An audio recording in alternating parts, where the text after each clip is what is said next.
मोठी बातमी, बीड शहर पोलीस ठाण्यात नवीन 5 पलंग आणण्यात आले होते। विशेष म्हणजे याच पोलीस ठाण्यात वाल्मिक कराड आहे आणि त्यामुळे हे पलंग नेमके कुणासाठी आणले याची चर्चा सुरू झाली होती। आमदार रोहित पवार यांनीही याबाबत प्रश्न उपस्थित केले होते।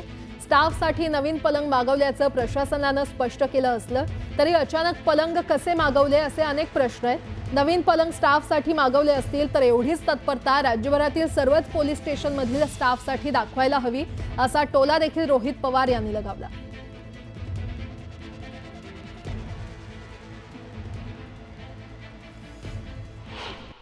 राज्य सरकारने नवीन वर्षाच्या सुरुवातीलाच एसटी प्रवाशांना भाडेवाढीचा झटका देण्याची तयारी सुरू केली आहे। एसटीच्या तिकिटात 15% भाडेवाढीचा प्रस्ताव ठेवण्यात आलाय, तर महिलांना मात्र 50% सवलत कायम आहे।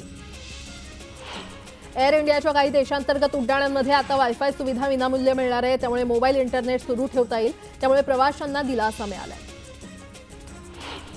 कल्याण डोंबिवली टिटवाळा शहरांना पाणीपुरवठा करणाऱ्या जलशुद्धीकरण केंद्राच्या देखभाल दुरुस्तीचं काम हाती घेण्यात आलंय, त्यामुळे आज सकाळी 6 वाजल्यापासून रात्री 12 वाजेपर्यंत 18 तासांसाठी पाणीपुरवठा बंद असेल।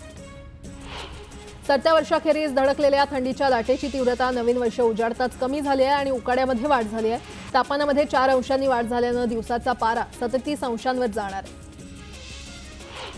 गेल्या अनेक वर्षांपासून रखडलेल्या फेरीवाला धोरणामुळे फेरीवाल्यांना अनेक समस्यांचा सामना करावा लागतोय आणि त्यामुळे फेरीवाला संघटना आक्रमक झाली असून येत्या 8 जानेवारीला मुंबई महानगरपालिकेच्या मुख्यालयावर धडक मोर्चा काढण्याचा इशारा देण्यात आलाय।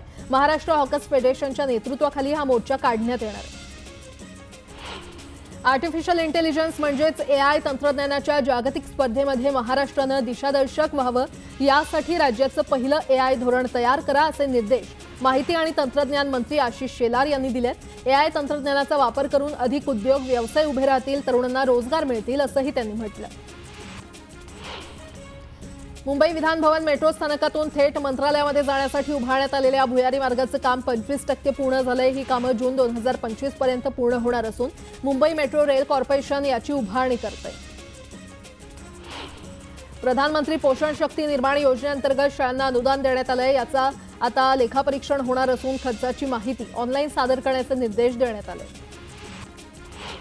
राज्यातील शाळांमध्ये देशाची संस्कृती, इतिहास आणि भविष्याविषयी विद्यार्थ्यांमध्ये अभिमान निर्माण करण्यासाठी प्रजासत्ताक दिनापासून उपक्रम राबवण्याचे आदेश देण्यात आले।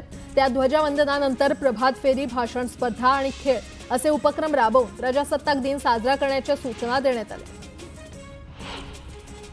प्रजासत्ताक दिनाची यापुढे शालेय विद्यार्थ्यांना सुट्टी मिळणार नाहीये। महाराष्ट्र सरकारने प्रजासत्ताक दिनाची सुट्टी रद्द करण्याचा निर्णय घेतलाय। विद्यार्थ्यांना सुट्टी देण्याऐवजी शाळा प्रशासनाने शाळेमध्ये देशभक्तीपर कार्यक्रमाचे आयोजन करावे आणि विद्यार्थ्यांमध्ये राष्ट्रप्रेमाची भावना निर्माण करावी असे निर्देश शालेय शिक्षण विभागाने दिले। थकीत मिळकत कर वसूल करण्यासाठी पुणे पालिकेने आता कठोर भूमिका घेतली आहे। त्यानुसार थकबाकीदारांच्या मिळकतीचं नळजोड तोडण्यात येणार आहे। यासाठी परिमंडळ निहाय पथकांची नियुक्ती करण्यात आली आहे। डिसेंबरमध्ये जीएसटीच्या रूपाने 1.77 लाख कोटी रुपये गोळा केले गेले। गेल्या वर्षी डिसेंबर 2023 मध्ये 1.65 लाख कोटी रुपयांचं जीएसटी संकलन झालं होतं। त्या तुलनेने ते आता 7.3% वाढलेलं आहे। शासकीय खरेदी केंद्रावर धान आणि भरड धान्य विक्रीसाठी शासनाच्या ऑनलाईन